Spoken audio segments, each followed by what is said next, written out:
If you like this video, please give a thumbs up and subscribe. Hit the bell icon to be notified of new videos. Among the cases of supposed UFO crashes, the infamous one at Roswell, New Mexico, seems to always take the spotlight.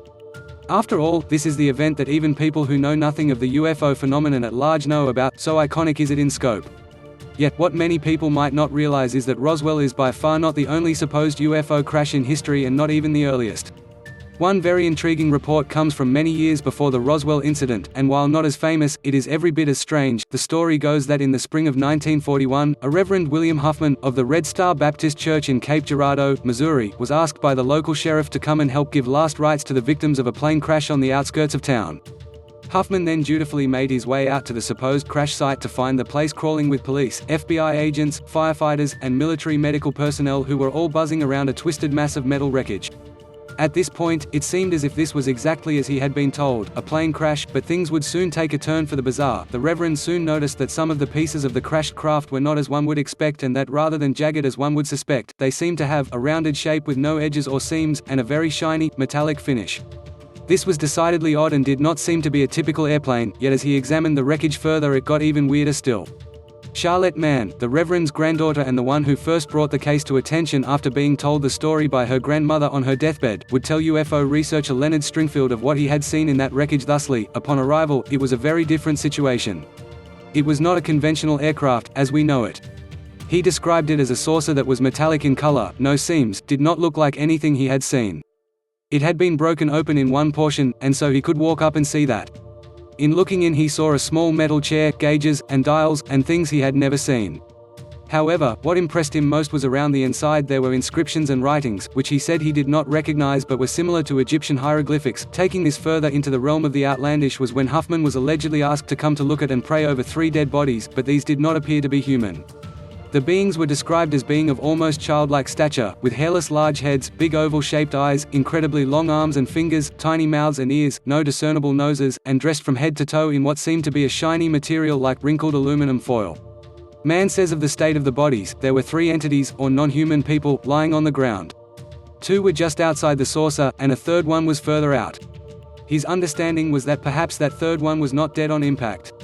There had been mention of a ball of fire, yet there was fire around the crash site, but none of the entities had been burned, and so Father did pray over them, giving them last rites. Huffman purportedly did administer last rites to these strange creatures, after which he was approached by some military personnel and told in no uncertain terms to keep it all total secret. He doesn't seem to have done a very good job of this, because he apparently went home and immediately told his family what he had seen. However, they would not say a word about it to anyone, and Huffman's wife would keep it all to herself until she came down with cancer and on her deathbed in 1984 confided in Mann of what he had told them on that strange day, and she had apparently even seen a picture of one of the alien bodies, which was in the possession of her father. She has said of this picture, "Well, the first awareness that I had of it, the dead bodies, is actually a picture that my father had, and it was at a dinner party. And I had heard rumors, and bits and pieces over conversations, but it was a picture, an old picture because it was like the old Kodaks, with little lines and scallops around it. 2 men were holding up a non-human, which is the best way I can describe it. A little entity, a little person who appeared to be about 4 feet tall. They had him underneath the armpits with arms outstretched on either side of him." When Stringfield heard the story of the crash, he immediately launched an investigation into the case.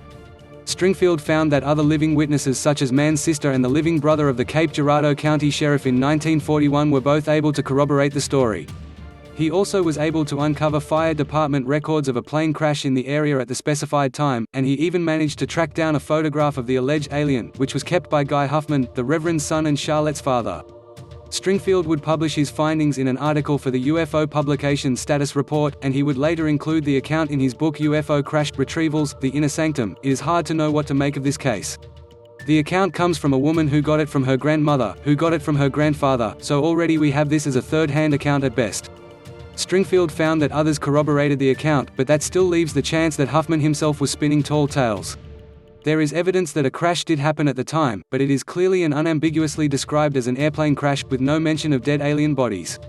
The photograph that Mann and Stringfield claim to have seen remains elusive, and no one has been able to track it down, leaving it in limbo. There just doesn't seem to be much solid evidence that this ever happened, and yet what if it did? Was this another Roswell UFO crash that in this case managed to slip between the cracks and be successfully brushed under the carpet by the government? What did Huffman encounter out there, if anything? These are questions destined to remain unanswered, and this story of a lesser-known UFO crash will probably remain even more shrouded in shadows than its more famous cousin. https://www.articleschreiber.com/schreiben.php